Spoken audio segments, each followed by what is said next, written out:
আমি জিডি করলাম। তো তোমরা জাস্ট একটা জিনিস চিন্তা করো, দেশ এখন স্বাধীন হয়ে গেছে, এখন আমাকে হুমকি দিচ্ছে যে মাইরে ফেলবে আমাকে।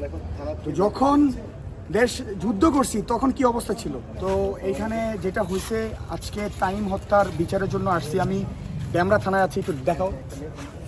ড্যামরা থানায় আছি। তো ড্যামরা থানায় আসার পর আমার এখানে জিডি করলাম আমার নামে, কারণ আমি এরকম একটা পরিস্থিতিতে আছি। দেশ স্বাধীন হয়ে যাওয়ার পরে আমাকে এই থানায় আসার কারণে, এই ছাত্রদের সাথে আন্দোলন করার কারণে, তাইম হত্যার বিচার চাওয়ার কারণে আমাকে মাইরে ফেলার হুমকি দেওয়া হয়েছে, সেটা সৌদি আরব থেকে।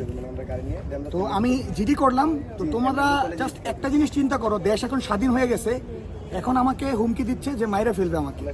তো যখন দেশ যুদ্ধ করছি তখন কি অবস্থা ছিল। আর একটা কথা আমি আপনাকে বলে দিতে চাই স্পষ্ট ভাষায়, যদি আমাকে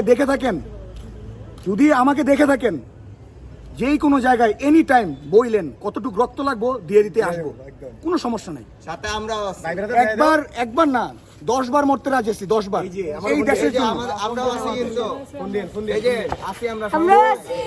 তো বলে দিতে চাই, ভয় বাই দেখায় না, ভয় দেখার দিন শেষ।